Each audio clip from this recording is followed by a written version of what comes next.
live via channel YouTube Kajian Sunnah Tebet ataupun dari channel YouTube-nya Ustadz Syafiq insyaallah taala.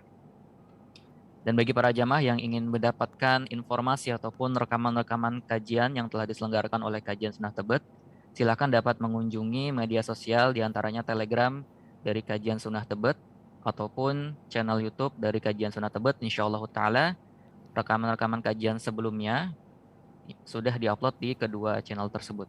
Insyaallah taala. Dan alhamdulillah Ustadz telah bergabung bersama kita. Mungkin kita sapa terlebih dahulu. Assalamualaikum Ustadz Syafiq. Waalaikumsalam warahmatullahi wabarakatuh. Kaifal hal Ustadz? Ahlan wa sahlan. Ahlan Ustadz. Hayyakumullah. Barakallahu fikum. Afiq barakallah. Alhamdulillah. Ustadz telah bergabung bersama kita tanpa berpanjang lebar lagi. Mungkin kita mulai saja kajian online pada pagi hari ini bersama Ustadz Dr. Syafiq Riza Basalamah MH Hafizahullah Ta'ala dengan tema Islam Liberal. Kepada beliau kami persilakan faliyatafaddal mashkur Ustadz. Jazakumullah khairan. Alhamdulillah. Alladzi bi ni'matihi tatimmus salihat.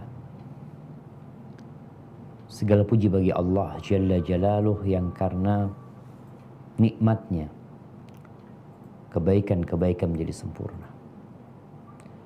Kita menjadi muslim yang taat, muslim yang meyakini kebenaran agama Islam, menjalankan dan melaksanakan perintah-perintah agama. Ini adalah sebuah nikmat. Karena tidak sedikit manusia-manusia yang Islam, tapi Islam-Islaman.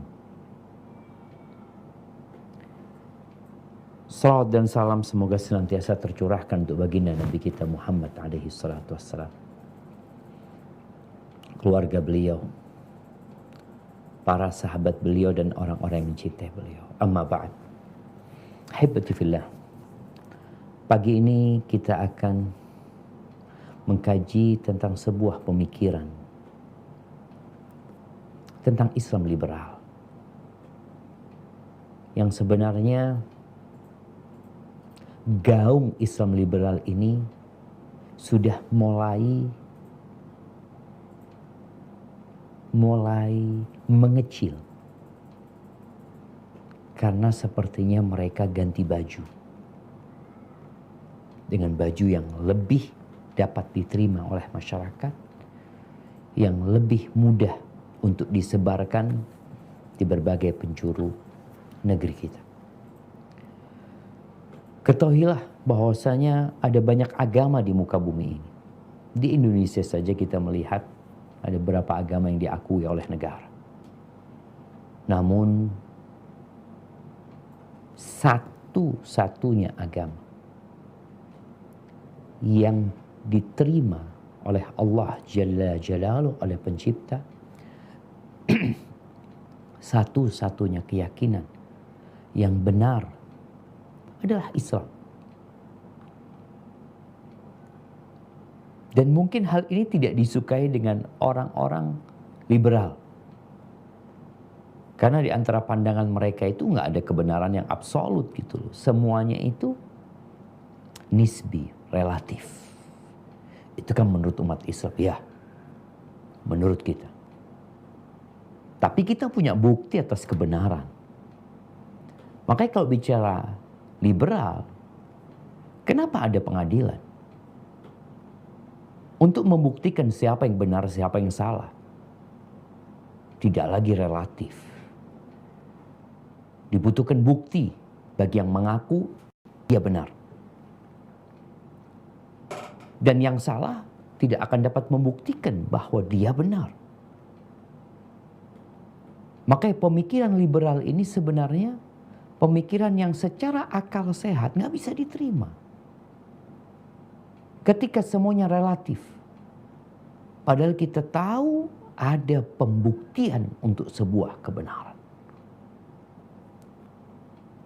Allah Azza wa Jalla mengutus Nabi terakhirnya, Nabi Muhammad alaihi salatu wassalam, yang ketika beliau hadir, beliau ditolak oleh masyarakat Mekah. Mereka nggak mau terima kalau ini adalah utusan Allah Azza wa Jalla. Mereka berpikir ini hanya klaim sepihak. Maka didatangkan bukti gitu. Ini loh bukti atas kebenarannya. Yang akhirnya tetap ada yang menolak agama Allah ini. Allah Azza wa Jalla berfirman, "Huwa alladhi arsala rasulahu bil huda wa dinil haq." Dialah Allah yang mengutus Rasulnya dengan petunjuk, yakni dengan Al-Quranul Karim dan agama yang benar, dengan Islam. Liyudhhirahu ala dini kulli. Agar Allah memenangkannya di atas semua agama. Oh, berarti ada peperangan antara peradaban-peradaban ini. Ada pergulatan, ada pertempuran. Nah, walaupun sebagian tidak mau menggunakan bahasa itu, ya terserah. Menggunakan bahasa itu tidak merubah dari kenyataan yang ada. Sejarah mencatat, dan hari ini pun kenyataan membuktikan bahwa adanya pertempuran, pergulatan antara agama-agama ini. Maka Allah akan memenangkan agama ini ala dini kulli, di atas semua agama-agama. Wa kafa billahi syahidan, dan cukup Allah sebagai saksi. Di ayat lain dikatakan walau karihal musyrikun huwa alladhi arsala rasulahu bil huda wa dunil haq liyudhhirahu 'ala ad-din kulli walau karihal musyrikun. Walaupun orang-orang musyrik enggak suka, tetap Islam ini akan menang. Ahibati fillah, Islam ini agama yang sumbernya dari wahyu, bukan dari akal manusia. Yang kalau bicara akal manusia, di dunia ini ada 8 miliar akal. Baik, kalau diambil 10%-nya saja, yang akalnya bisa dipakai, yang akalnya sehat, berarti ada 800 juta. Dari 800 juta Ustaz, terlalu banyak. Kalau diambil 10%-nya lagi, 80 juta. 80 juta akal manusia. Yang kita tahu di dalam sebuah yayasan, organisasi aja, akal mereka nggak satu. Maka bagaimana dengan agama yang sumbernya dari akal, yang akhirnya akan terjadi perubahan ini. Sedangkan Islam sumbernya dari wahyu. Kenapa Anda mengingatkan? Karena kita akan lihat orang-orang liberal ini akan merusak sumbernya ini. Sumbernya ini mereka akan rusak nanti. Supaya nggak jadi wahyu lagi. Kemudian Islam ini agama yang universal. Bukan hanya untuk bangsa Arab. Sehingga Islam ini dapat dipraktekkan di semua negeri dan itu terbukti. Sampai hari ini umur Islam ini sudah 1455 tahun. Ya, atau 56 tahun coba. Dari hijrahnya Nabi SAW plus 13 tahun beliau berdakwah di kota Mekah. Negeri-negeri yang Islam pernah ada di sana, ya sampai hari ini tetap Muslim penduduknya. Ada yang mulai Islam itu disebarkan atau ditebarkan dengan pedang. Ngomong itu pakai data. Di Indonesia ini, kalau memang pakai pedang, pedangnya habis, ya seharusnya orang-orang murtad lagi gitu. Kemudian Islam ini mengatur semuanya. Urusan hamba dengan Tuhannya, urusan hamba dengan hamba, urusan negara dengan negara, semua urusan diatur. Kok bisa Ustaz? Karena memang ini agama penutup. Nggak ada lagi agama yang bakal menyempurnakan Islam. Sebelum Islam ada Kristen, ada Yahudi. Selesai semuanya, udah ditutup udah. Ahibati fillah, liberalisme, upaya untuk menjadikan sesuatu jadi liberal. Jadi mungkin definisinya bebas ya. Semua memiliki kebebasan berpikir, kebebasan menganut, kebebasan berbuat. Sebenarnya liberalisme ini sistem yang ada di barat, yang mereka ingin menyebarkan ke seluruh penjuru dunia. Ada juga sistem komunisme. Francis Fukuyama dalam bukunya The End of History and the Last Man, jelas-jelas dia menyandingkan Islam itu dengan liberalisme dan komunisme. Ini tiga nih tantangan umat manusia atau ancaman buat umat manusia bagi dia. Tapi dalam bukunya dia menjelaskan bahwa kondisi Islam semakin melemah. Kok bisa? Disebutkan karena munculnya pemikir-pemikir Islam yang mengusung paham liberal. Jadi paham liberal ini melemahkan Islam. Ahibati fillah, apa sih Islam liberal? Sesuatu yang sebenarnya mereka berseteru kok tahu-tahu mau dijadikan satu gitu. Tujuannya melemahkan Islam. Ringkasnya, Islam liberal itu Islam warna-warni. Tergantung pada penafsirnya. Quran bagi mereka hanya teks sejarah.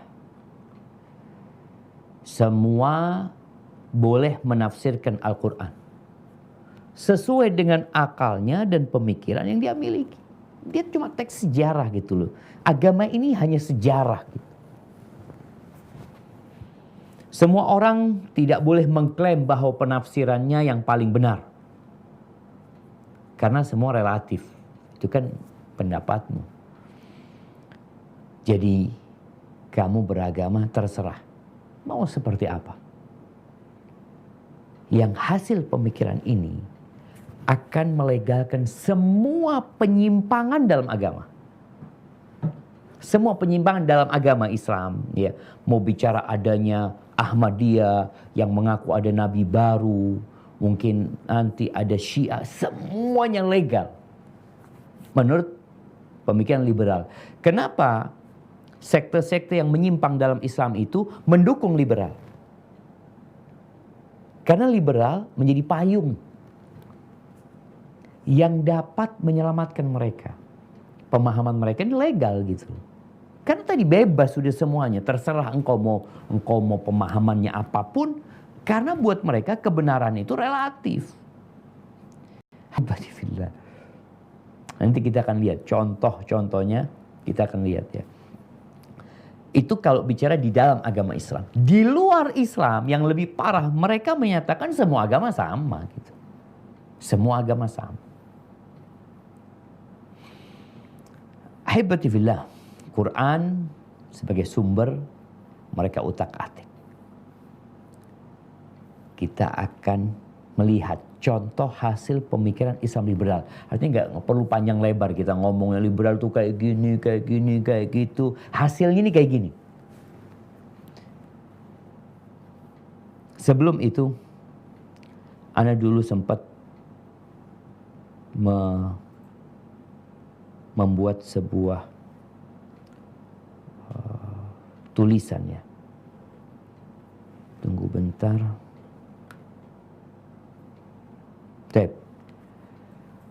Tulisan ini tentang, mungkin bisa ditampilkan, tentang peperangan yang terjadi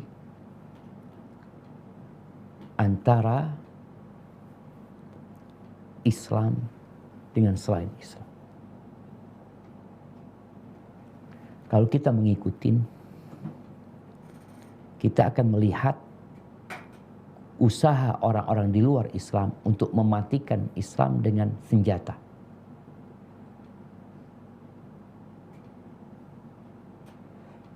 Perang Badar, perang Uhud, perang Khandaq, kemudian nanti perang salib ya. Kemudian perang dunia. Baik. Tapi ternyata mereka tidak dapat mematikan cahaya Islam. Islam ini sampai di mana ada malam dan siang. Apa yang mereka lakukan? Perang dunia pertama, kedua, runtuhnya khilafah Islamiyah. Tapi tetap Islam gitu loh. Bukan berarti dengan perang itu Islam hilang. Belanda 350 tahun di Indonesia ya tetap Islam. Penduduk Indonesia gitu. Akhirnya mereka mengganti strategi. Nih. Nah, silakan ditampilkan.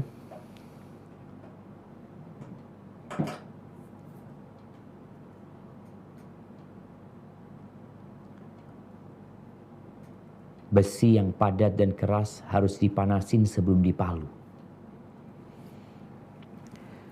Louis ke-9 Raja Perancis merenung di penjara dan menyimpulkan bahwa strategi harus diganti. Yang pertama, serangan militer dirubah menjadi serangan damai. Yang kedua, mengerahkan misionaris. Ini bicara sejarah. Yang ketiga, memanfaatkan Kristen Timur untuk kepentingan Barat. Kita bicara sejarah. Kalau memang ada yang mungkin tersinggung dengan sejarah ini, ya itu realita. Mendirikan base camp Barat di jantung negeri Islam. Ya. Mereka selain mendirikan,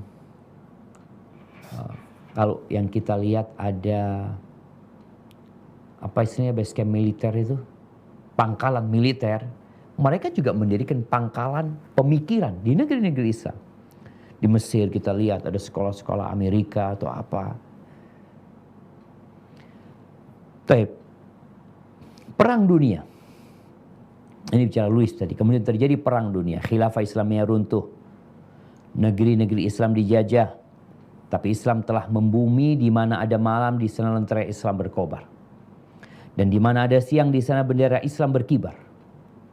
Mereka bisa menjajah raga tapi jiwa dan hati tetap Islam.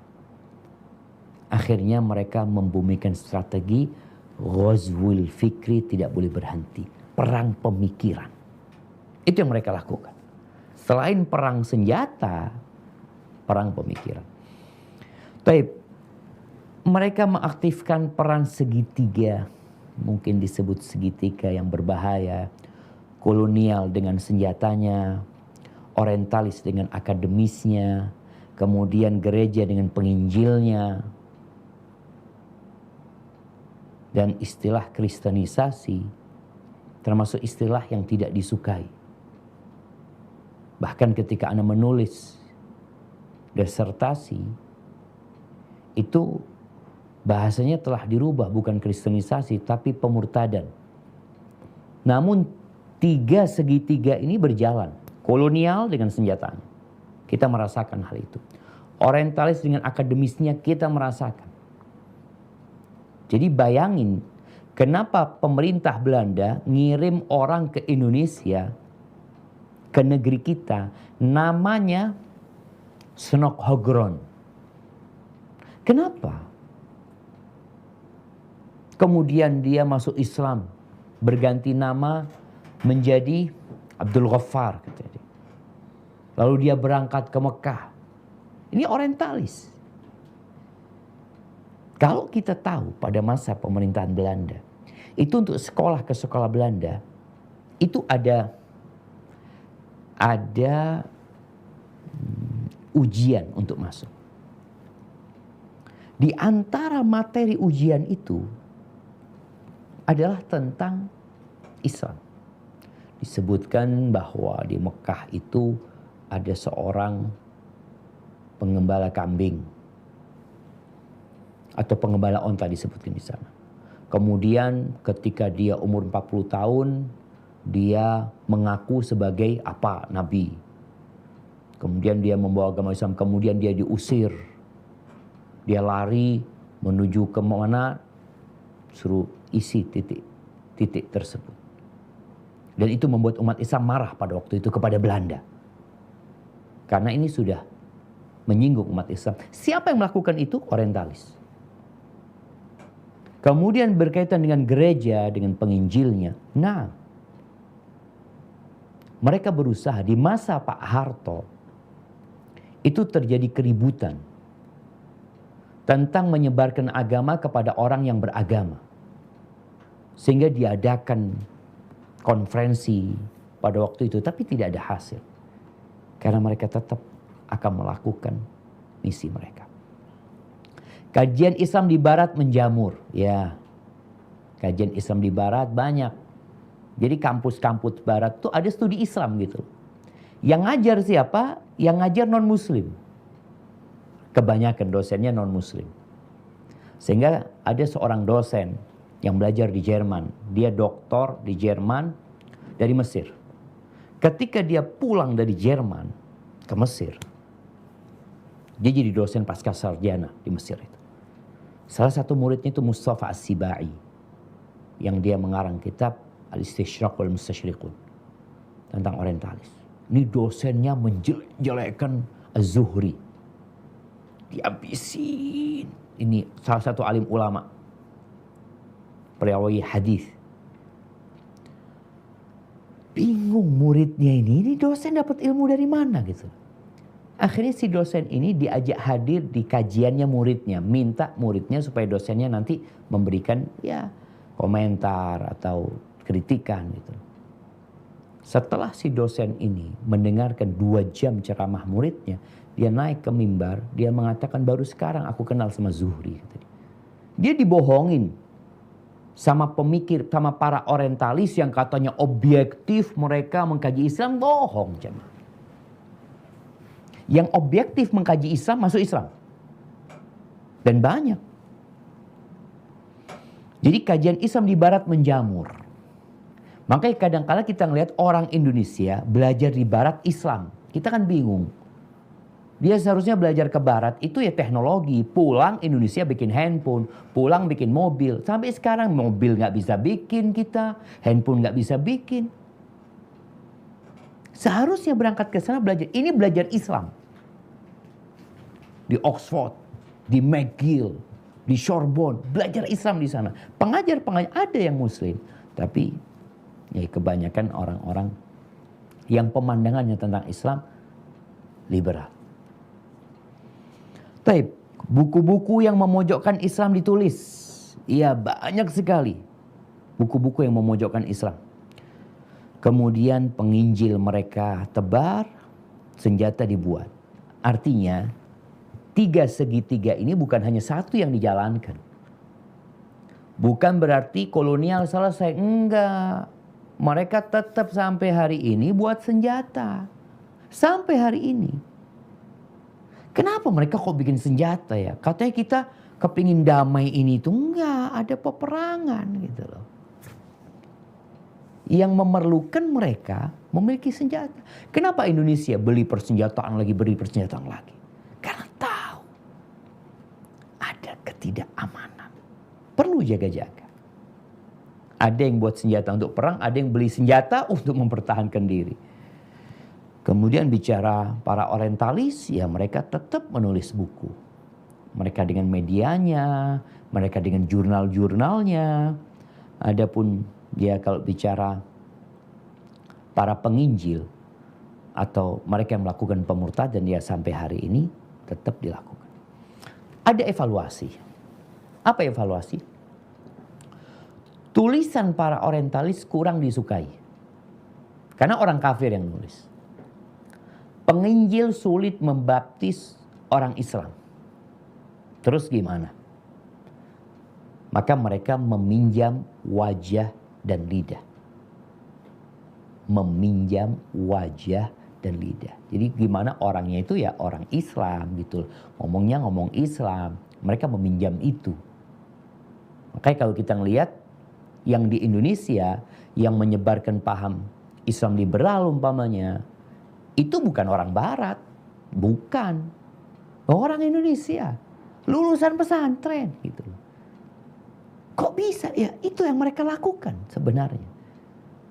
Karena tulisan orientalis nggak laku gitu loh. Walaupun diterjemahkan ke bahasa Arab, dengan bahasa lain, nggak laku.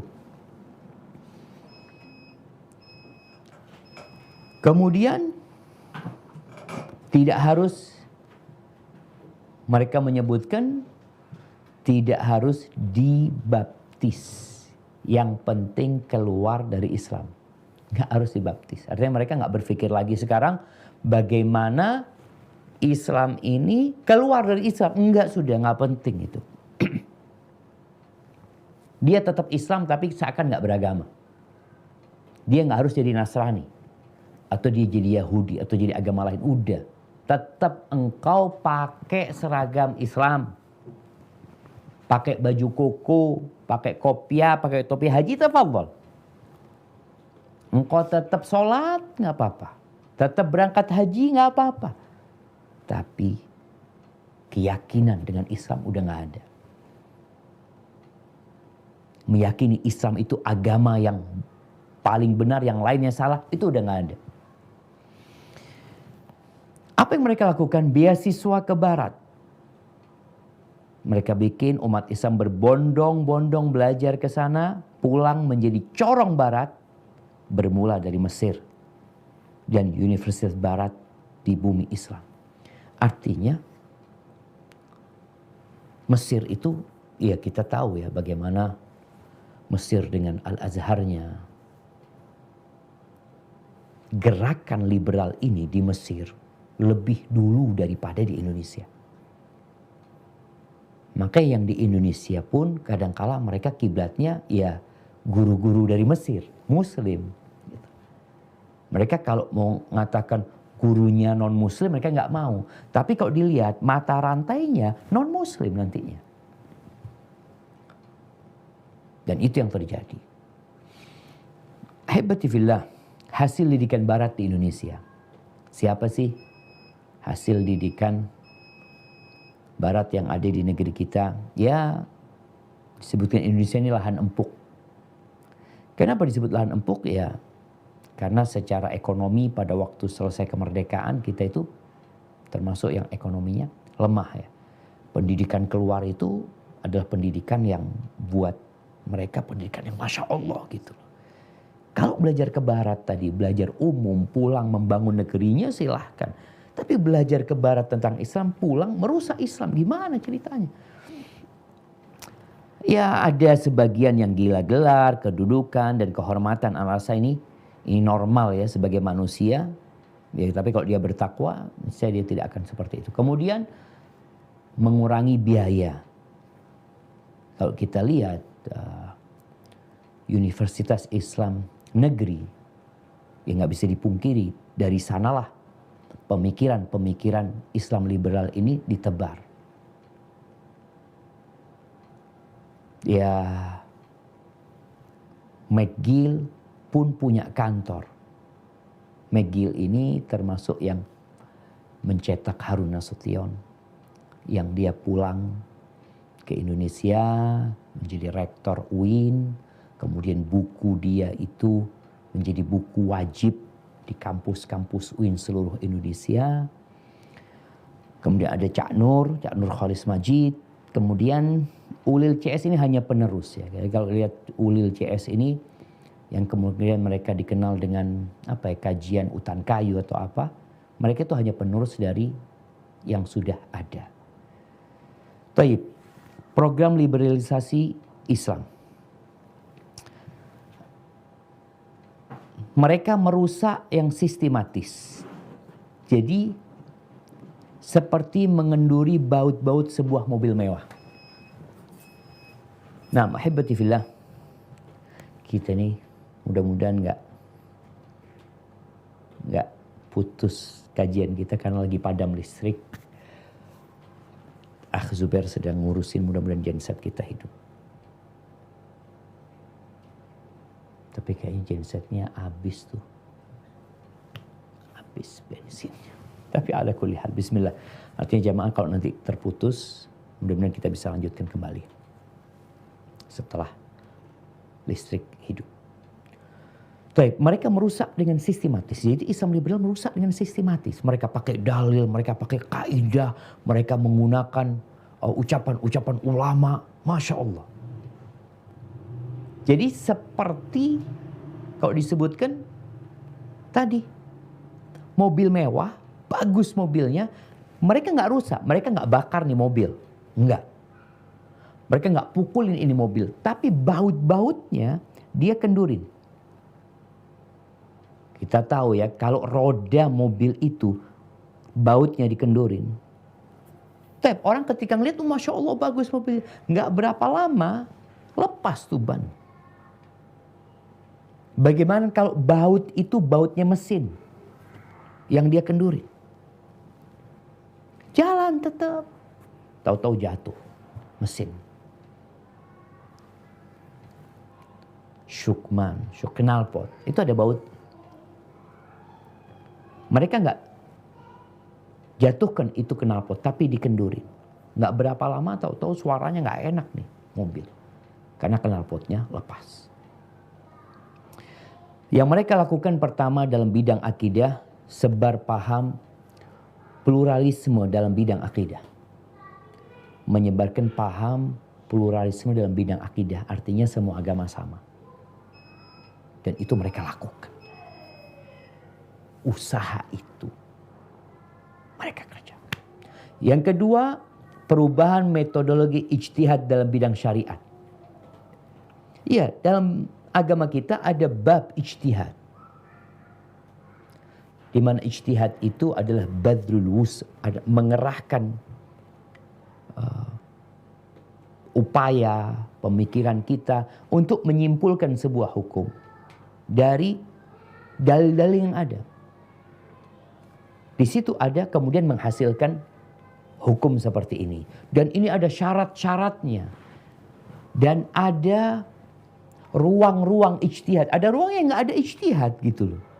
Tapi mereka udah perubahan metodologi ijtihad dalam bidang syariat. Kita akan lihat contohnya bentar lagi. Kemudian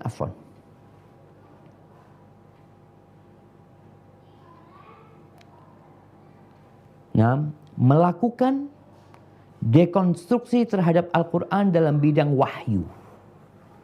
Gimana nih wahyu? Yang katanya nggak boleh di otak-atik, mereka akan lakukan. Nah, kita lihat contohnya nih. Bicara sebar paham pluralisme dalam bidang akidah. Ulil Absar Abdallah mengatakan semua agama sama. Semuanya menuju jalan kebenaran. Jadi Islam bukan yang paling benar. Ini hasil pemikiran liberalisme. Jadi semua agama sama. Kemudian ketika bicara relativisme. Ini Budi Munawar ya. Dia mengatakan karenanya yang diperlukan sekarang ini dalam penghayatan masalah pluralisme antar agama, yakni pandangan bahwa siapapun yang beriman tanpa harus melihat agamanya apa adalah sama di hadapan Allah. Karena Tuhan kita semua adalah Tuhan yang satu. Bayangin. Benar-benar mengatakan semua agama. Engkau mau hari ini jadi orang Nasoro, mau sore nanti Muslim, mau jadi orang Buddha, terserah, sama. Sama aja gitu.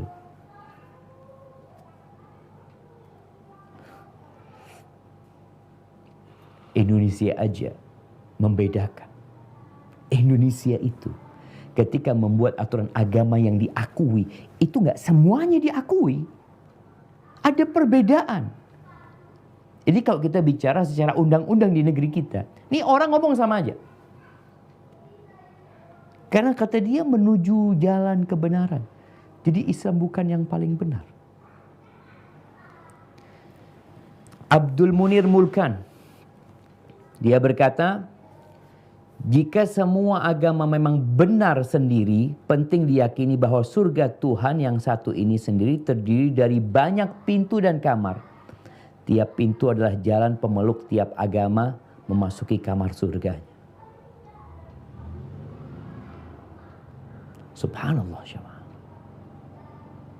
Kenapa Rasul SAW berdakwah ya? Kenapa Allah turunkan Al-Quranul Karim? Kenapa terjadi perang Badar? Kenapa terjadi perang Uhud? Kenapa Nabi SAW kirim surat ke Raja Romawi mengajak dia masuk Islam? Kirim surat ke Muqawqis, kenapa mengajak dia masuk? Kenapa? Maka kita lihatnya ada orang Islam yang keblinger. Kemudian dia mengatakan apa? Syarat memasuki surga ialah keikhlasan, pembebasan manusia dari kelaparan, penderitaan, kekerasan, dan ketakutan tanpa melihat agamanya. Tanpa melihat agamanya, kata dia. Inilah jalan universal surga bagi semua agama. Dari sini kerjasama dan dialog pemeluk berbeda agama jadi mungkin. Ini orang jamaah benar-benar hasil didikan atau pesanan para orientalis. Orang-orang di luar Islam.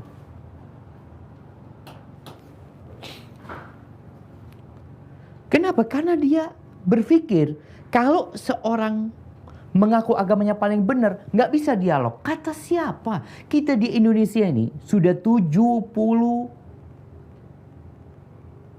tahun. Oh, 77 tahun. 76 tahun kita. Nah, merdeka. Apakah kita tidak bisa menjalin komunikasi dengan orang Nasara? Dengan orang Yahudi? Afwan, dengan orang Hindu, Buddha? Kenapa harus ada pemikiran ini yang berpikir kalau Islam merasa paling benar, jadi nggak bisa komunikasi? Kata siapa? Rasul SAW itu hidup bertetanggaan sama orang Yahudi. Dan umur Islam ini sudah lebih 1450 tahun. Kemudian datang pemikiran yang benar-benar menyimpang. Baik, kalau bicara sebar paham pluralisme dalam bidang akidah, ini Sumanto Al-Qurtubi dalam buku Lubang Hitam Agama, dia mengatakan jika kelak di akhirat pertanyaan di atas diajukan kepada Tuhan, mungkin dia hanya tersenyum simpul sambil menunjukkan surganya. Ya ditanya mana agama yang paling benar gitu ya. Sambil menunjukkan surganya yang maha luas, di sana ternyata telah menunggu banyak orang. Antara lain Yesus, Muhammad, sahabat Umar, sallallahu ala nabi wasallam wa ala nabi Isa. Gandhi, Luther, Abu Nawas, Romo Mangun, Bunda Teresa, Udin, Baharudin Lopa, dan Munir. Na'udzubillah min dzalik. Ahibati fillah. Di surat Al-Baqarah ayat 147 Allah mengatakan al-haqqu min rabbika fala takunanna minal mumtarin. Kebenaran itu adalah berasal dari Rabbmu, maka janganlah kamu sekali-kali termasuk orang-orang yang ragu. Ini orang ragu. Ragu dengan agama. Dia berpikir semua agama sama. Enggak, keyakinan jamaah. Dan inilah yang membuat orang-orang non-muslim iri dengan umat Islam. Di barat, ada seorang syekh, dia berangkat ke Eropa. Nggak usah ke London atau ke Perancis. Dia pada hari Ahad datang ke gereja terbesar. Dia bawa kursi, dia duduk di depan gereja.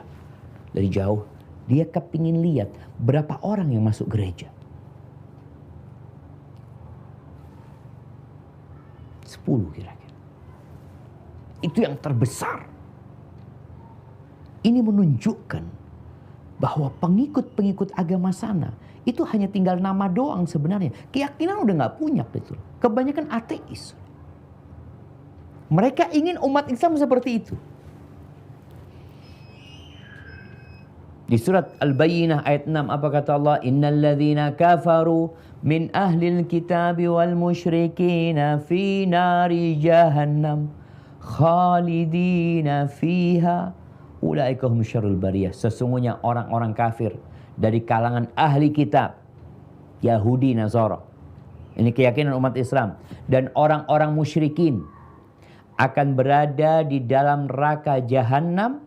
Mereka kekal di sana selama-lamanya. Mereka itulah seburuk-buruk makhluk. Ini Allah sebutkan itu. Tapi kata Sumanto, nanti di surga ada orang kafir. Orang kafir di neraka tempatnya. Itu ketetapan Allah Azza wa Jalla. Kenapa Allah utus Nabi Muhammad SAW? Kenapa Allah utus Nabi Isa? Sebelumnya Nabi Musa. Kenapa Nabi Musa sibuk mendakwain Fir'aun? Nabi Ibrahim mendakwain kaumnya. Apakah orang-orang ini mengatakan, oh enggak, kalau yang orang musyrik itu di neraka. Mereka mau bohong-bohongan.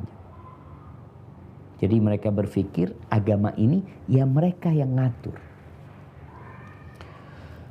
Nabi SAW bersabda, "Walladhi nafsu Muhammadin biyadihi la yasma'u bi ahadun min hadhil ummah Yahudiyyun wala Nasrani, thumma yamutu wa lam yu'min billadhi ursiltu bi illa kana min ashabin nar."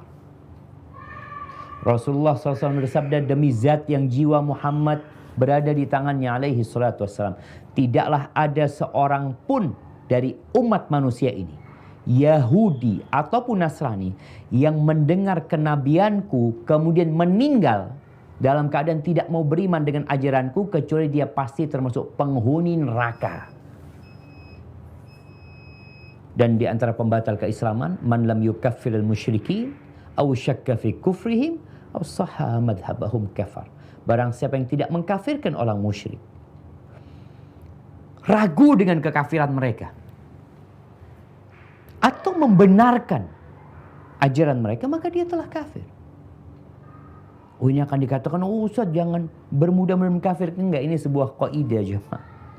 Ini ada orang yang mau mengislamkan semua orang, yang mengatakan semuanya masuk surga. Padahal Allah sudah turunkan Al-Quranul Karim. Allah sudah bikin aturan.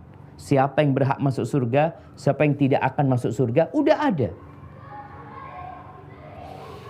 Mereka, tapi memang tadi mereka akan mengutak-atik Al-Quran Karim. Bicara perubahan metodologi ijtihad dalam bidang syariat. Ingat, pernah ada kitab namanya Fikih Lintas Agama. Nih, di antara yang ada dalam kitab itu ditulis, jadi soal pernikahan laki-laki non-muslim dengan wanita muslim merupakan wilayah ijtihadi dan terikat dengan konteks tertentu. Di antaranya konteks dakwah Islam pada saat itu, yang mana jumlah umat Islam tidak sebesar saat ini. Sehingga pernikahan antar agama merupakan sesuatu yang terlarang karena kedudukannya sebagai hukum yang lahir atas proses ijtihad. Maka amat dimungkinkan bila dicetuskan pendapat baru bahwa wanita muslim boleh menikah dengan laki-laki non-muslim, atau pernikahan beda agama secara lebih luas diperbolehkan, apapun agama dan aliran kepercayaan. Ini pesanan siapa jemaah? Apa masalahnya? Zubair.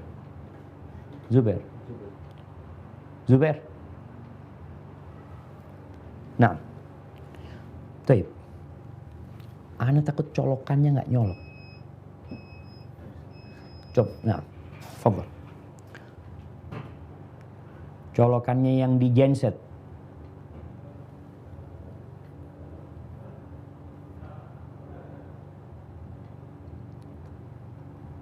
Baik, ahibati fillah. Afwan, kita lanjutkan ya, karena memang ya entah tinggal berapa menit lagi kita masih bisa tahan kalau genset gak hidup. Baik. Mereka berpikir, kenapa umat Islam ini disuruh nikah yang muslimah, disuruh nikah sama non-muslim? Apa maunya engkau? Lalu sekarang banyak umat Islam. Banyak laki-laki muslim itu. Tapi mereka berpikir gimana muslimah ini bisa kawin sama non-muslim. Dilegalkan. Mereka berpikir seperti itu. Yang nanti akan berdampak kepada muslimah ini jadi Nasoro. Dan sudah banyak buktinya. Bagaimana tidak sedikit dari alhamdulillah. Tidak sedikit dari yang wanita-wanita muslimah menikah sama non-muslim jadi Nasoro. Monogami sudah. Mereka mau bikin seperti itu. Kenapa harus dibatasin? Perkawinan beda agama antara umat muslim dengan non-muslim disahkan. Keempat, calon suami dan calon istri dapat mengawinkan diri sendiri tanpa wali dengan ketentuan umur 21 tahun, berakal sehat, rasyid. Mereka mau menghilangkan wali. Nggak ada wali. Supaya kita tahu liberal ini kemana sih? Selain kalau bicara akidah udah tadi. Bicara syariat nih. Mereka mau meniadakan wali. Jadi kalau mau kawin itu, anak-anak kuliah nih, yang umur 21 tahun, kan mereka sudah berakal, sehat. Mereka anak kuliahan. Tinggal ngobrol di kampus, ngatakan, aku kawin sama kau ya. Kata dia, siap, aku terima nikahnya. Udah, selesai. Makanya kemarin sempat ribut jemaah tentang disertasi yang berkaitan dengan siapa penulisnya? Dengan milkul yamin, dengan budak-budak. Yang seakan-akan mereka mau melegalkan yang seperti itu. Ini sudah, seks bebas itu nggak apa-apa sebenarnya. Na'udzubillah. Artinya mereka dengan sistematis berusaha untuk merusak agama Allah ini. Baik, kemudian kelima, ijab qabul boleh dilakukan oleh suami terhadap istri atau sebaliknya dilakukan oleh istri terhadap suami. Jadi nggak ada, wali sudah habis. Jadi kalau dulu sang bapak mengatakan aku nikahkan engkau, nggak ada lagi. Gimana? Yang laki mengatakan aku nikahkan diriku kepadamu, perempuan. Perempuan mengatakan aku terima. Atau sebaliknya. Kemudian masa iddah. Masa iddah tidak hanya dimiliki oleh seorang wanita, tetapi juga laki-laki yang mempunyai masa iddah 130 hari. Ini iddah mati. Jadi kalau seorang wanita meninggal dunia, suami itu kalau mau kawin harus nunggu berapa hari? 130 hari. Arba'ata ashrin wa ashr. Allah menyebutkan buat wanita. Ini orang enggak. Kok enak banget laki-laki? Langsung bisa kawin. Jadi mereka benar-benar bikin aturan sendiri. Kemudian ketujuh, talak tidak hanya dijatuhkan oleh seorang suami terhadap istri, melainkan dapat pula dijatuhkan oleh seorang istri terhadap suami. Kedelapan, bagian waris antara anak laki-laki dan anak perempuan adalah sama. Ini adalah materi counter legal draft kompilasi hukum Islam yang diajukan ke DPR. Oleh siapa? Oleh Musliah Mulia. Musliah Mulia ini doktor, entah dia mungkin sudah profesor yang ahli tafsir, dia jamaah dari UIN. Dia itu termasuk wanita yang mendapatkan Nobel wanita terberani. Siapa yang ngasih? Ya orang-orang luar sana. Karena dia berani merubah. Bayangin kalau bicara menceraikan, istri tuh bisa ngomong sama suaminya, aku sudah ceraikan engkau. Nggak ada lagi istri gugat cerai, nggak ada. Tapi alhamdulillah kita bersyukur kepada Allah bahwasanya materi ini ditolak. Tapi mereka terus berusaha. Tambah lagi jamaah. Muhyiddin M. Dahlan, dia punya tulisan, Tuhan izinkan aku menjadi pelacur. Memoir luka seorang muslimah. Dia tulis di sana, pernikahan yang dikatakan sebagai pembirokrasian seks ini tidak lain tak bukan adalah lembaga yang berisi tong-tong sampah penampung sperma yang secara anarkis telah membelah-belah manusia dengan klaim-klaim yang sangat menyakitkan. Istilah pelacur dan anak haram pun muncul dari rezim ini. Perempuan yang melakukan seks di luar lembaga ini dengan sangat kejam diposisikan sebagai perempuan yang sangat hina, tuna, lacur, dan tidak pantas menyandang harga diri. Padahal apa bedanya pelacur dengan perempuan yang berstatus istri? Posisinya sama. Mereka adalah penikmat dan pelayan seks laki-laki. Seks akan tetap bernama seks meski dilakukan dengan satu atau banyak orang. Tidak pernikahan, tidak. Pernikahan adalah konsep aneh dan menurutku mengerikan untuk bisa kupercaya. Ini memoir ini diterbitkan di IAIN Yogyakarta, perguruan tinggi Islam. Orang yang beragama Islam yang seharusnya takut sama Allah, enggak. Dia ingin melegalkan pelacuran. Sama aja nikah dengan tidak nikah. Istilah anak haram, anak zina, ini gara-gara rezim ini. Allahu Akbar. Kalau yang ngomong ini orang kafir jamaah, non muslim, wajar, ini muslim. Supaya kita tahu bahwasanya mereka memang pinjam muka dan lisan. Mungkin ada yang tidak setuju dengan hal ini, tapi ini realita. Kemudian legalisasi homoseksual dan lesbianisme, LGBT. Subhanallah jemaah. Mahasiswa Fakultas Syariah IAIN Semarang menerbitkan jurnal Justisia. Ini pada tahun 2004, Fakultas Syariah IAIN Semarang dengan laporan utama berjudul Indahnya Kawin Sesama Jenis. Indahnya kawin, na'udzubillah. Redaksi menulis pengantar. Apa pengantarnya? Nih pengantarnya kita baca. Hanya orang primitif saja yang melihat perkawinan sejenis sebagai sesuatu yang abnormal dan berbahaya. Artinya kita nih primitif. Kalau menganggap LGBT itu abnormal dan berbahaya, berarti kita yang primitif. Bagi kami, tiada alasan kuat bagi siapapun dengan dalih apapun untuk melarang perkawinan sejenis. Sebab Tuhan pun sudah maklum bahwa proyek penciptaan manusia sudah berhasil, bahkan kebablasan. Na'udzubillah min dzalik. Na'udzubillah min dzalik. Ini hasil liberal. Makanya kenapa liberal nggak laku ya? Tapi mereka kemudian entah dengan nama apa sekarang mereka bersembunyi di sana orang-orang liberal. Karena sejatinya yang menjadi corongnya LGBT mereka. Agama ini menjadi penyelamat umat manusia dari kerusakan di dunia dan di akhirat. Maka mereka akan menggunakan umat Islam bagaimana tadi? Merubah metode ijtihad. Musdah Mulia, dia ketika mentafsirkan, di kalangan ahli tafsir, dia mentafsirkan tentang bagaimana kaum Nabi Lut alaihissalam. Jadi yang dilarang homoseksual itu adalah yang pemaksaan. Kalau suka sama suka nggak ada masalah. Mereka benar-benar melucuti baut-baut ini sehingga mobil itu nggak jalan. Agama ini nggak ada. Yang disebut agama Islam liberal itu nggak ada agama sebenarnya. Tidak ada agama. Kenapa? Ya, semua punya pemahaman masing-masing, punya penafsiran masing-masing, tidak ada kebenaran yang absolut. Itu menurut kamu kan. Menurut saya seperti ini. Subhanallah. Bagaimana dengan Al-Quran yang merupakan sumber agama Islam ini? Mereka melakukan dekonstruksi terhadap Al-Quran dalam bidang wahyu. Apa kata Sumanto Al-Qurtubi dalam bukunya yang berjudul Lubang Hitam Agama? Bahkan sesungguhnya hakikat Al-Quran bukanlah teks verbal yang terdiri atas 6.666 ayat bikinan Utsman itu, melainkan gumpalan-gumpalan gagasan. Na'udzubillah min dzalik.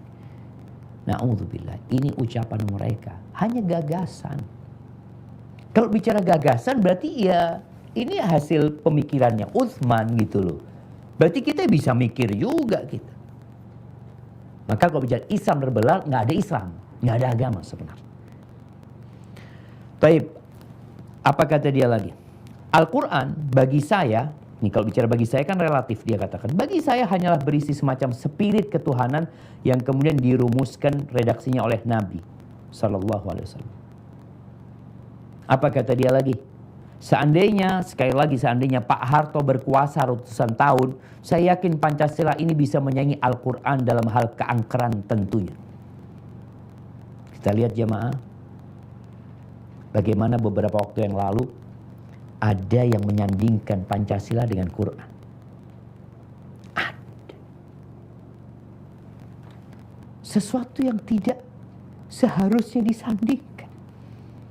Ini wahyu dari Allah Azza wa Jal yang merupakan pedoman umat Islam.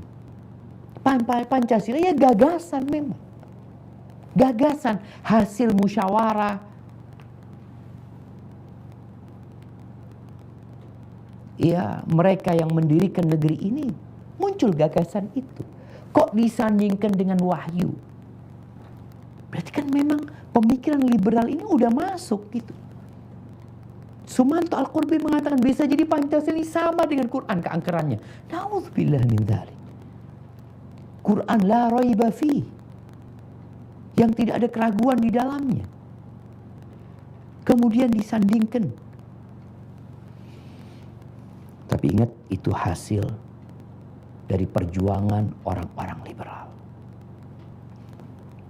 Kemudian dia sebutkan nih, disinilah maka tidak terlalu meleset jika dikatakan Al-Quran dalam batas tertentu adalah perangkap yang dipasang bangsa Quraisy, tribe of Quraisy.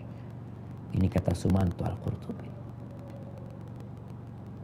Maka kalau kita lihat kenapa muncul orang-orang yang tidak menghargai Al-Quran, tidak peduli sama Quran, karena memang mereka udah nggak percaya sama agama sebenarnya. Nih hasil yang diinginkan apa sebenarnya sih jamaah?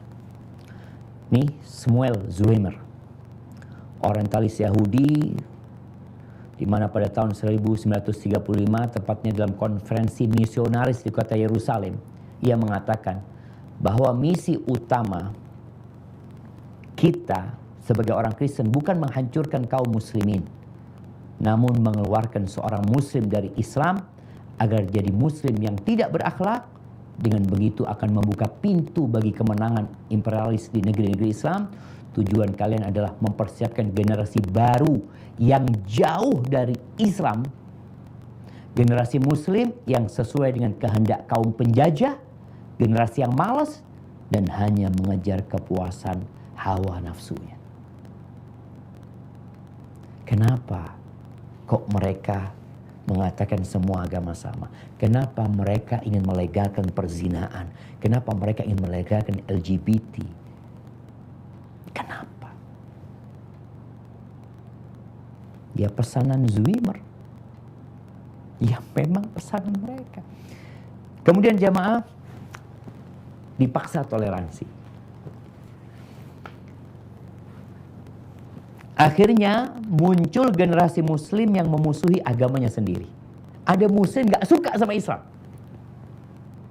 Gimana ada muslim yang tidak suka dengan Islam. Seorang manusia yang terkenal dari Inggris nih, Craig namanya. Dia mengatakan tidak perlu diragukan lagi bahwa harapan terakhir misi Kristen hanyalah melakukan perubahan sikap umat muslim sedemikian rupa sehingga mereka mau bertoleransi. Emangnya kita belum toleransi? Kita sudah berumur 1400 tahun. Indonesia ingat baru berumur 76 tahun. Baru berumur 76 tahun. Sedangkan Islam ini sudah berada di Indonesia sejak lama. Sebelum ada Indonesia, Islam itu sudah ada di Indonesia. Sebelum berdiri negara namanya Indonesia, Islam itu sudah ada terlebih dahulu. Sebelum adanya Amerika, Islam itu sudah ada terlebih dahulu. Sudah ada. Bicara interaksi umat Islam dengan semua agama sudah pernah terjadi. Bukan hanya di Indonesia. Oh, Indonesia ini sebagai contoh keberagaman. Ya Allah. Islam ini sudah ada di India sebelum masuk ke Indonesia. Islam itu sudah sampai ke Persia sana, yang beragama Majusi mereka. Islam itu sudah berada tahun 15 Hijriah, itu sudah sampai di Palestina dan hidup berdampingan dengan Yahudi dan Nasrani. Mereka semua merasakan kedamaian Islam, toleransi itu. Terus kenapa nih ada misionaris yang mengatakan yang dibutuhkan perubahan sikap umat Islam, sikap toleransi yang kebablasan, yang mengakui semua agama sama. Istilah kafir diributkan, nggak boleh menyebut orang di luar Islam kafir. Salam juga, salam sekarang umat Islam kalau salam itu jangan assalamualaikum aja, semua agama dia sebutkan salam. Emangnya kita di zaman Pak Harto, apakah orang-orang non-muslim dizalimi di masa Orde Baru? Sehingga kita perlu sekarang seakan-akan kezaliman yang dilakukan itu dirubah. Jamaah, ini masalah keyakinan. Sudah kita hidup di negeri ini bersama-sama. Qul ya ayyuhal kafirun, wahai orang-orang kafir, aku tidak menyembah yang kalian sembah, kalian juga tidak menyembah yang aku sembah. Masing-masing hidup, toleransi. Engkau mau beribadah di gereja, monggo, silahkan. Tapi jangan beribadah di masjid. Di gereja mufaddal. Kita nggak pernah mengajak orang Kristen kalau untung beribadah di masjid. La, lakum dinukum waliyadin. Jadi ahbibtillah, sebagai penutup kita harus memantapkan tauhid kita ya. Kajian-kajian tentang akidah ini perlu digencarkan. Tapi yang jelas Islam liberal, mereka memiliki media. Dulu mereka di koran Jawa Pos kalau nggak salah, mereka punya media, mereka difasilitasi ya untuk menyebarkan pemikiran mereka. Dan sekarang pun orang-orang Islam liberal ini ada di berbagai lini, di kampus-kampus, yang kita tetap berharap di kampus-kampus Islam itu masih banyak orang-orang soleh. Di universitas Islam negeri yang ada di negeri kita, tetap kita melihat di situ ada dosen-dosen, ada doktor-doktor, profesor yang pemikirannya tidak menyetujui dengan pemikiran-pemikiran liberal ini, hanya saja karena orang-orang liberal ini memiliki dukungan dari lembaga-lembaga yang ada di luar sana ya, dan mungkin yang di dalam negeri kita juga, sehingga mereka lebih nampak gitu ya, lebih nampak. Dan kita harus berjuang bersama-sama karena kita tahu LGBT terus diusahakan. Mereka pernikahan sesama jenis ini juga ada yang berusaha untuk melegalkannya, seperti yang terjadi di barat. Mereka ingin bawa ke negeri kita. Hadza wallahu a'lam bishawab, itu yang dapat Anda sampaikan, kurang lebihnya mohon maaf. Yang benar dari Allah, yang salah dari diri Anda pribadi. Anda kembalikan ke moderator. Jazakumullah khair. Insyaallah. Nah, alhamdulillah jazakumullah khairan Ustaz atas materi yang sangat bermanfaat. Baik, selanjutnya bagi para peserta atau jamaah sekalian yang ingin bertanya kepada Ustaz, kami persilakan dengan menuliskan kolom chat admin tanya secara privacy atau private. Insyaallah pertanyaan akan kami sampaikan kepada Ustaz Dr. Syafiq Riza Wassalamat. Alhamdulillah Ustaz, ini sudah ada satu pertanyaan yang masuk.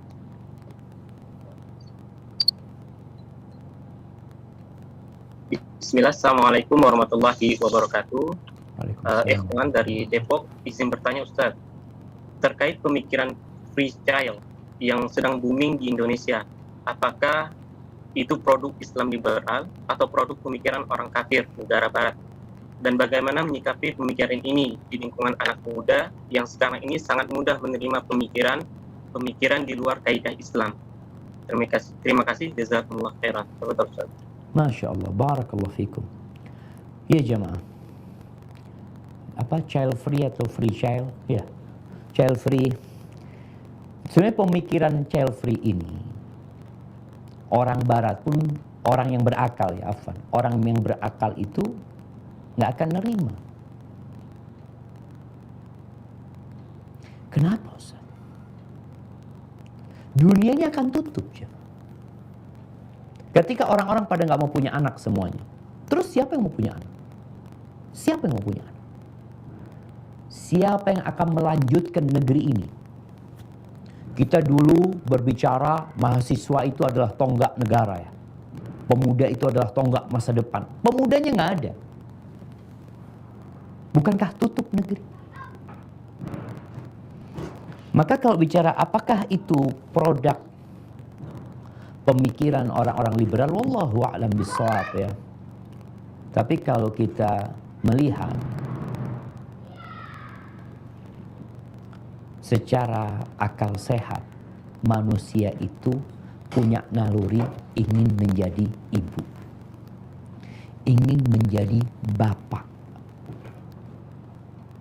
Itu ada di diri dia. Sehingga pemikiran ini bertentangan dengan masing-masing manusia.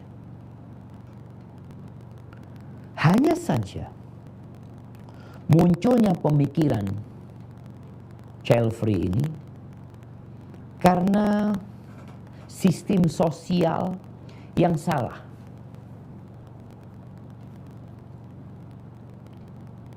Kok bisa? Banyak wanita-wanita yang seharusnya dia menjadi ratu dan permaisuri, dia dipaksa bekerja.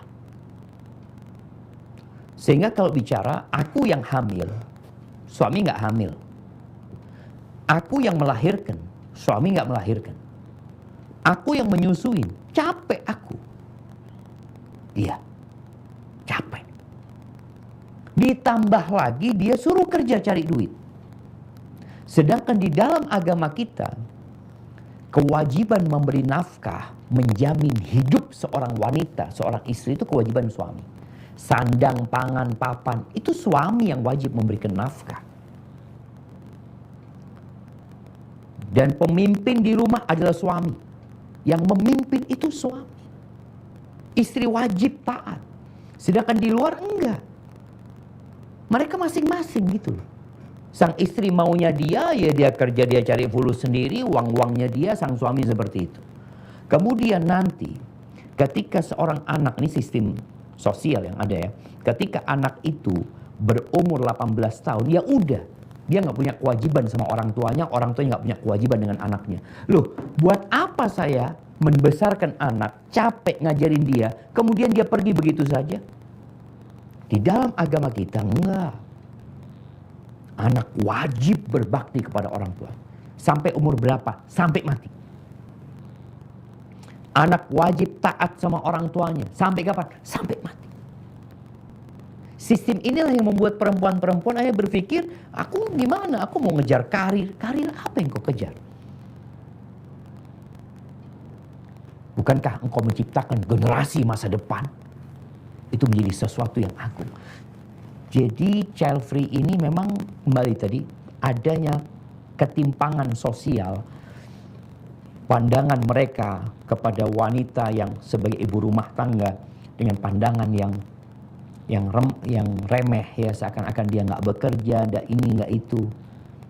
Hanya ketika mereka bekerja mereka merasa ya gimana aku bekerja, aku punya anak capek ini dan itu. Muncul orang-orang yang seakan-akan merasa dirolimin dengan ajaran Islam ini. Jadi anak rasa pemikiran child free ini ya sebenarnya muncul dari ketidakpuasan mereka dengan sistem sosial yang ada di negeri-negeri barat itu. Sehingga ketika mereka melihat di negeri Islam tentunya berbeda. Perempuan itu dimuliakan, perempuan itu dibiayai semuanya. Anak-anak itu wajib berbakti kepada orang tuanya. Anak-anak itu aset, nggak bisa kawin semau dia. Kalau kita lihat tadi di liberal, anak itu bisa kawin sendiri. Semau dia. Pulang tahu-tahu dia bawa perempuan. Perempuan bawa laki. Kenapa? Anak udah kawin. Siapa walinya? Nggak ada tadi di kelas sudah kawin kita. Teman-teman pada nonton tadi kita kawin. Jadi seperti itu. Jadi kegagalan sistem sosial di sebuah negeri yang menyebabkan muncul pemikiran-pemikiran yang menyimpang seperti ini. Adapun dalam Islam, kita tahu 8 miliar manusia ini berasal dari Adam dan Hawa.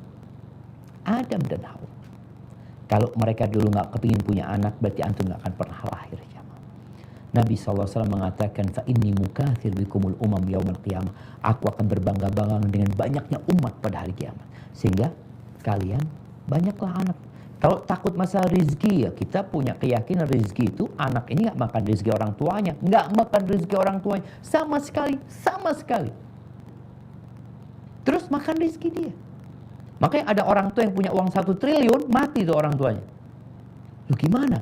Ya rizkinya habis, sisanya ya punya anaknya, bukan punya orang tuanya. Hadza wallahu a'lam bissawab. Nah.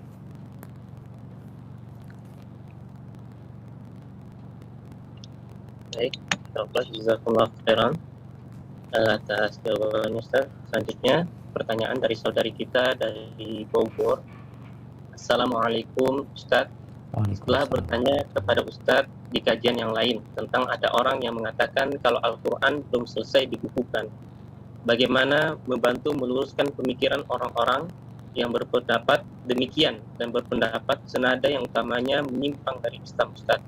Ana perhatikan banyak pemikiran ini terlahir dari orang yang qadarullah diberi kecerdasan, biasanya cerdas dan berprestasi dalam ilmu-ilmu umum. Mohon penjelasannya dari Ustadz. Jazakallahu khairan. Allahu Akbar jemaah. Ya, ini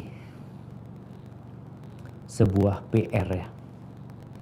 Adanya orang-orang cerdas yang dia belajar umum, kemudian dia belajar agama. Ketika dia belajar agama, dia akan merasa seperti di penjara. Karena apa? Karena adanya aturan-aturan.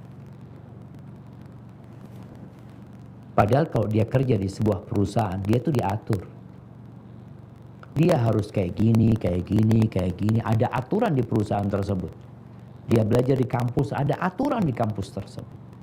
Ketika dia lihat aturan agama, maka dia melihat ini aturan kayaknya memberatkan dia.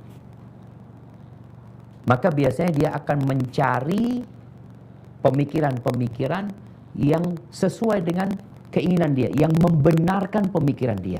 Ini berbahaya.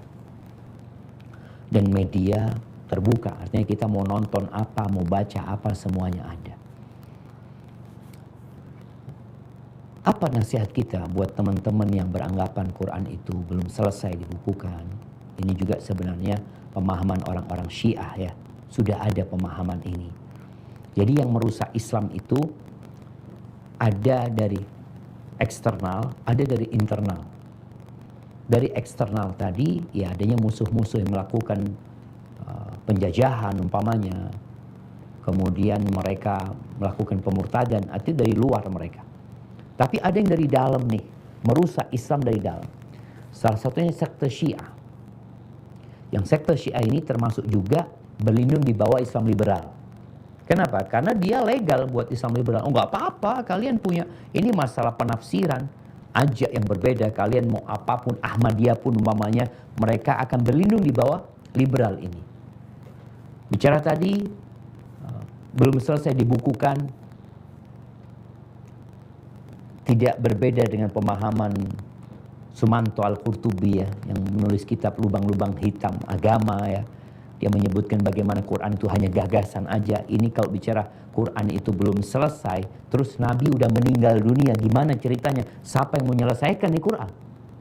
Berarti selama hidup 15 abad umat Islam ini nggak lengkap mereka. Qurannya nggak lengkap gitu loh. Padahal Allah mengatakan al-yauma akmaltu lakum dinakum. Hari ini aku sempurnakan bagi kalian agama. Itu agama Islam. Berbeda dengan agama-agama yang lain. Jadi ya kita prihatin ya dengan orang yang disebutkan pintar, tapi ternyata kemudian dia menyimpang. Memang ada orang-orang yang dikasih kecerdasan tapi tidak dikasih kesucian. Itu akhirnya seperti itu.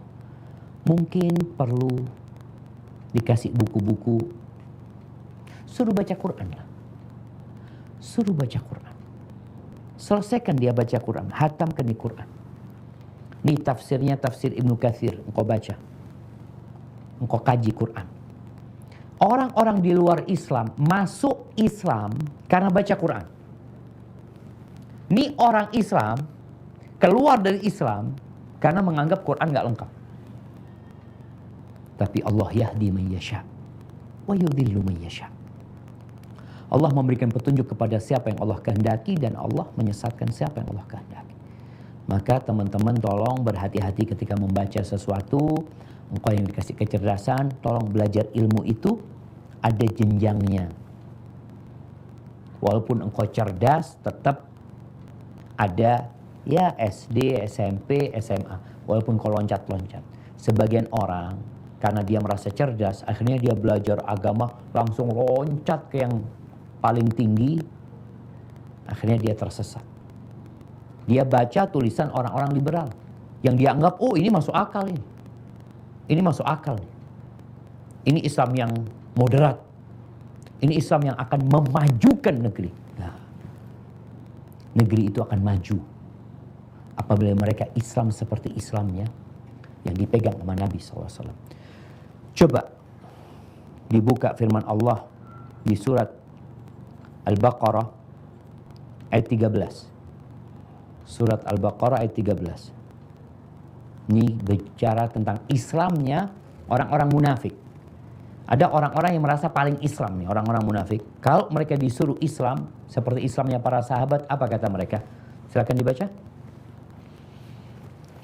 A'udzu billahi minasy syaithanir rajim. Wa idza qila lahum aminu kama amanan nas qalu anu'minu kama amanas sufaha ala innahum humus sufaha walakin la ya'lamun.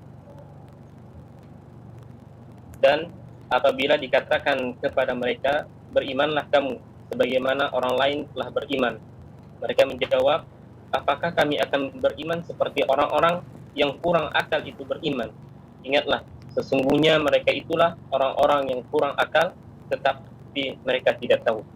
Subhan, ini orang munafik disuruh beriman seperti imannya para sahabat, mereka nggak mau. Dianggap primitif.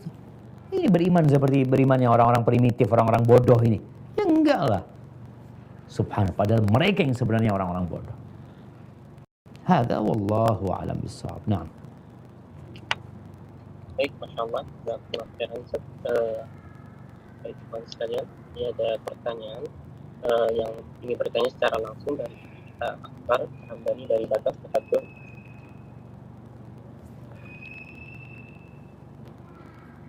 Baik, jika tidak ada Ibu Yulia dari Jakarta, Batak.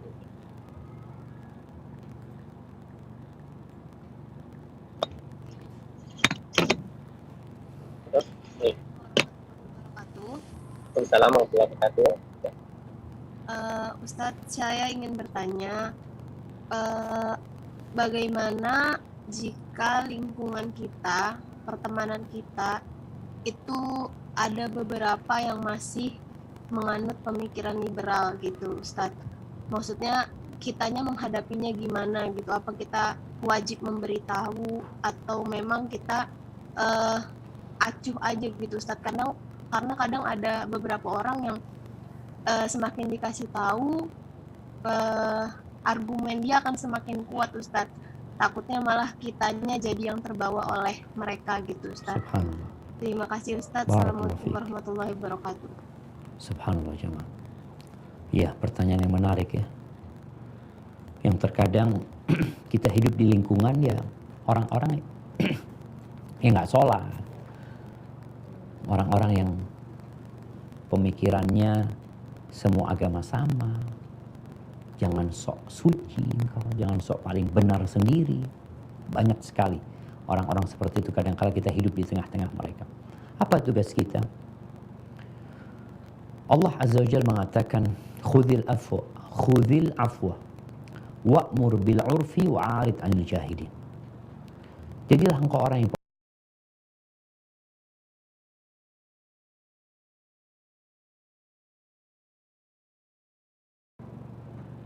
jadi sampaikan lalu tinggal. Namun kalau kita jumpa sama orang-orang yang memang mencari kebenaran, yang dia nggak tahu gitu, ini kesian nih fulan, jadi korban dia umpamanya. Maka kita perlu selamatkan dia. Tapi kalau ternyata dia seperti yang lainnya, ya wa'arid anil jahilin, kita berpaling dari orang-orang bodoh. Kita nggak usah ngeladeni mereka, jemaah. Rasulullah SAW ketika beliau berdakwah, pamannya itu nggak berhenti ganggu. Yang namanya Abu Lahab. Nabi dakwah sampaikan, nanti datang Abu Lahab, jangan percaya, pembohong, aku pamannya, kata dia. Nabi nggak ribut sama pamannya, ditinggal pamannya, beliau dakwah. Semoga nanti dapat hati yang terbuka dan telinga yang mau menerima. Jadi nggak usah diurusin orang-orang bodoh ini, nggak usah diladenin kita berdebat dengan mereka. Tapi kita juga perlu melihat kondisinya. Karena orang tuh beda-beda. Sehingga kita harus pandai-pandai membaca situasi. Ada orang yang bisa kita kasih tahu, ada orang yang kayaknya dibiarin aja. Kita mengingkari dengan hati karena kita sudah pernah ngomong, yang terjadi debat kusir. Mungkin seperti itu, dan jangan lupa untuk berdoa ya. Mendoakan orang-orang tersebut ya. Wallahi hibbati fillah. Kalau membaca tentang liberal ini, ada anak-anak yang gak percaya sama Nabi Muhammad SAW. Kuliah di perguruan tinggi Islam. Ibunya sama bingung, Ustaz, anak punya anak saya gak percaya sama Nabi Muhammad SAW. Karena adanya pemikiran-pemikiran yang disebarkan oleh sebagian orang, sebagian dosen mungkin di sana, sebagian guru, yang memang menebarkan keraguan di dalam hati murid. Anak pernah punya dapat ustadz gak sholat, berhenti sholat dia. Lu kenapa ustadz? Dia kuliah. Dia kata sholat itu untuk mengingat Allah. Esensinya itu kalau sudah ingat Allah gak perlu lagi sholat gitu. Bayangin, mereka punya dalil. Jadi mereka memang merusak Islam dengan sistematis. Mereka datangkan dalilnya, mereka datangkan ucapan ulama-ulama tadi yang memang belajar di barat tadi, atau mereka kaidah-kaidah ulama terdahulu untuk melegalkan pemikiran mereka. Maka tugas kita kalau menjumpai orang-orang yang nggak bisa dikasih tahu, ya nggak usah debat. Kita katakan, qalu salama, selamat tinggal sama orang-orang seperti itu. Hadza wallahu a'lam bissawab. Insyaallah, jazakumullah khairan atas jawabannya. Baik, ini ada pertanyaan dari saudari kita dari Bandung. Bismillah. Assalamualaikum warahmatullahi wabarakatuh. Ustaz, izin bertanya. Semoga Allah senantiasa merahmati Ustaz serta keluarga, tim kajian dan seluruh umat muslim dimanapun berada. Ustaz, bagaimana cara menyelamatkan anak-anak saya dan juga generasi-generasi muda dari pemahaman liberal, sementara seperti yang Ustaz jelaskan tadi, sudah banyak sekolah-sekolah, bahkan sekolah Islam pun yang sudah dimasuki pemahaman Islam total. Jazakallahu khairan Ustaz, barakallahu fikum. Masya Allah. Nah, mahibbati fillah. Ya, perlu adanya kerjasama dari seluruh elemen masyarakat muslim yang cinta dengan Islam. Bagaimana membendung arus liberal ini. Mungkin yang bisa kita lakukan adalah dengan keluarga kita. Dengan cara selektif memilih sekolah buat anak-anak kita. Perlu selektif. Nggak sembarangan, kadang-kala sebagian orang itu karena sekolah Islam internasional. Oh, sekolahkan ke sana. Maka kita perlu melihat siapa guru-guru yang ada di sana. Apa buku yang diajarkan? Bagaimana output dari sekolah tersebut? Ini perlu orang tua tidak serta-merta memasukkan anaknya ke sekolah Islam. Karena adanya pemikiran-pemikiran seperti itu. Perguruan tinggi juga seperti itu. Ada banyak perguruan tinggi Islam. Kita juga perlu milih. Karena kadang-kala yang sekolah umum lebih selamat daripada yang sekolah Islam. Yang umum ya umum udah. Gurunya di kelas gak pernah ngerusak akidahnya nih anak. Gurunya di kelas hanya ngajarkan kalau dia bicara ekonomi atau dia beli pertanian, ya ngajari pertanian. Tapi kalau bicara kita sekolah Islam, ternyata muncul tokoh-tokoh Islam liberal yang ngajar. Kita bukan jadinya orang bertakwa kepada Allah, takut sama Allah, malah kita bebas-bebas saja. Karena memang liberal terbuka dari semut. terlepas dari semua ikatan-ikatan yang ada, kecuali ikatan yang dibuat sama mereka. Maka tugas orang tua berhati-hati. Memiliki sekolah buat anaknya, kemudian yang dibaca sama anaknya juga dilihat, yang ditonton sama anaknya juga dilihat, karena adanya pemikiran-pemikiran liberal yang kadang-kala tersebar di mana-mana jamaah. Dan mereka dengan masif, gerilya. Hadza wallahu a'lam bishawab. Mungkin kita ke pertanyaan terakhir. Baik Ustaz, insyaallah jazakumullah khairan Ustaz. Baik, para peserta sekalian, ini pertanyaan terakhir dari Ikhwan dari Tasikmalaya. Assalamualaikum Ustaz. Waalaikumsalam. Baik, tanggapan Ustaz tentang orang yang katanya bertakwa lebih baik sholat di rumah sendiri karena banyak di zaman sekarang ada sholat di masjid yang jadi imam banyak yang bid'ah. Barakallahu fikum, ahibati fillah. Bicara bermakmum dengan ahli bid'ah, dengan orang yang melakukan bid'ah.